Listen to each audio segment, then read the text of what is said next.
It's one of my favorite games that just came out in April. And if you haven't played this game, over 2 million gamers bought and played this game across the world. Fantastic amount of people for Saber Interactive to get into the game. Thousands of zombies run at you. You can stand behind a Gatling gun and mow them down. So if you haven't played it, you should definitely try it. But on the, what you can see here on the right is the 5700 XT running in 1440p against the RTX 2070, the same product in its class. And an amazing result, 117 frames per second versus our competitors' 102 frames per second. What do you think about that? Now, just in order of transparency, this is best. So a lot of you know that gamers sometimes play on DirectX 11, sometimes gamers play with DirectX 12 enabled, sometimes gamers play with Vulkan. We've just taken the best score from each of the GPU manufacturers, and we said, put the best versus the best.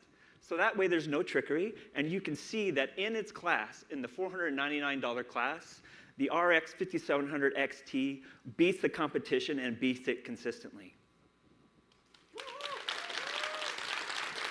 Now, for our second announcement today is a brand new product called the Radeon RX 5700. It's got 36 compute units, up to 7.9 teraflops, also 8 gigabytes of GDDR6, a boost clock up to 1725, and a game clock of 1625. And now what you'll want to see next is where will this one be positioned? How does it compete against our competitor in a popular game? In this space, we know a lot of you play esports. So what I would like to show you next, and let's go ahead and roll the demo, is the Radeon RX 5700 against the nearest competitor, the GeForce RTX 2060. This is actually Apex Legends, playing at 1440p. And one of the most heaviest things you can do in Apex Legends is throw thermite grenades. And that's probably one of somebody's friends just really taking a whole bunch of thermite grenades right at their feet and burning them. But the ending result of the 5700 against the 2060 is 88 frames per second versus 72 in esports. What do you think? Very good.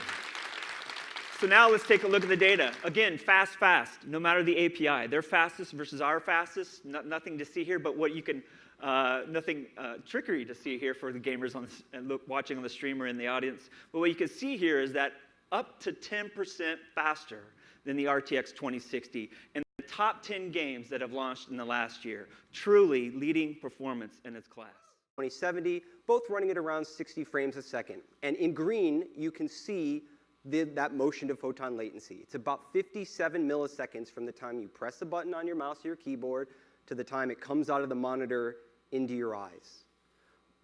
Driving frame rates higher, that brings that number down. But what if there were a way to decouple the frame rate from the input lag? You could make that input lag lower even at the same frame rate. So what we're going to do is we're going to enable Radeon anti-lag, and you'll see that on the RX 5700 XT, you're going to drop to about 44 milliseconds of input lag, which is a full frame and a half of improvement over what you would have without this feature. So if you're looking for that competitive advantage in Dota, League, CSGO, where every frame matters, this technology can do it for you. Very good. Thanks, Robert. Appreciate it. Thanks. Thanks a lot. I highly suggest when you buy